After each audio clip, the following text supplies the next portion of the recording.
Chapter 14, Financial Statement Analysis, Part 3. And use the table of contents to click between slides. We are going to identify and compute ratios in this section. And I'm just going to kind of talk through some of the pitfalls, mistakes that students sometimes make in calculating ratios. We're also going to start out by talking about the limitations of financial analysis. And this one section is not in your textbook. We use a lot of estimates in creating financial statements.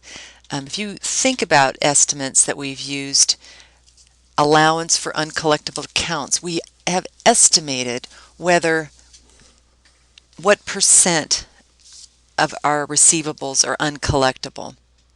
We estimate for depreciation. We estimate the useful life of an asset, a piece of equipment. We estimate its salvage value.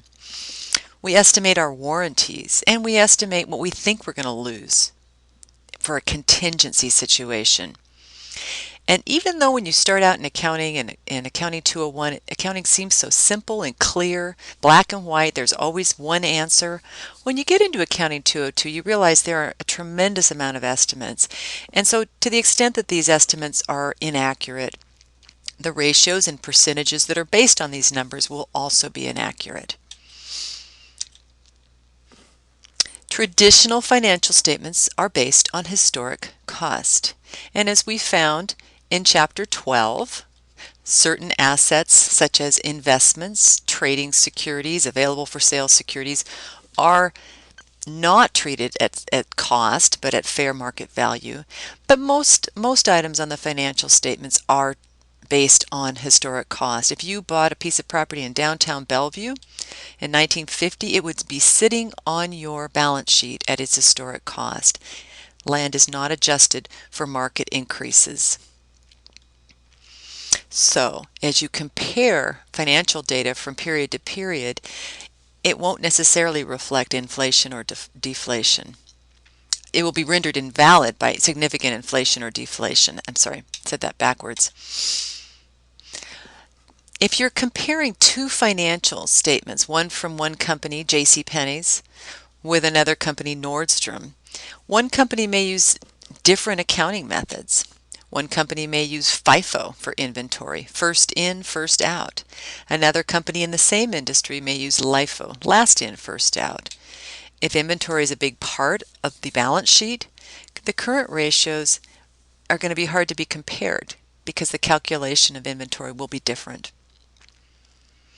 And there's other things that companies can differ on. Depreciation, amortization, depletion, depending on the method that is used, straight line, effective interest rate, makes it difficult for two companies to be compared. Within the same company, you can make comparisons year over year, but comparing company to company, it's difficult. And next, we could have just atypical data. You could have one year that is really not a representative year. And we'll talk about that more in Part 4, where you have an extraordinary item in one year. And diversification. A lot of companies are diversified, which means that they have many different industries within them. So if you took a small cheese company, the Tillamook Cheese Company, and you tried to compare it to Kraft Food, that would be difficult because Kraft Food consists of a lot of different industries, including cheeses, but also including cigarettes. So hard to compare. Let's look at ratio analysis.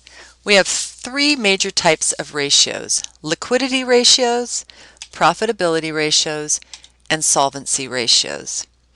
And ratios are fun. They can provide some clues about the company's health. Something to be aware of is if you just look at one ratio, it's not very meaningful. You want to look at a group of ratios and look for trends within the ratios. Are the ratios improving? Are the ratios worsening? You can't just focus on one ratio. So liquidity ratios. Again, liquidity is the ability of a company to meet its short-term debts and also to meet unexpected needs for cash. So yes, the rent is due on the 5th of every month, but what if a car breaks down? Those are short-term needs, unexpected but short-term needs. Who cares about liquidity ratios? Well, People like short-term creditors, such as banks, your vendors, or also called suppliers, and certainly your employees, because they want to know you have enough cash to pay them. So let's walk through some of these ratios. Current ratio. Current assets divided by current liabilities. Let's talk about a pitfall a lot of students make in calculating current ratios. They use total assets divided by total liabilities. You don't want to do that. We are only looking at short-term debt-paying ability. And of course, with current assets on the top, we want the number to be 1 or greater. So if current assets is 100 and current liabilities is 50, that means current ratio is 2.0, or you have 2 times as many current assets as you do current liabilities. If we come out with a number less than 1, we know we have more current liabilities. Asset test ratio is a subset of current ratio. We are again using current liabilities in the denominator. In the numerator, we are using only some of the current assets, ones that we consider even more close to cash. So obviously cash, short-term investments, also called trading securities, marketable securities, and net receivables. What are we eliminating here? We are eliminating things like supplies and inventory, which will take a longer time to turn into cash. So again, we want this number to be greater than 1 if we can. Accounts receivable turnover. How fast are you collecting your accounts receivable? So the numerator is net credit sales, and the denominator is average net receivables.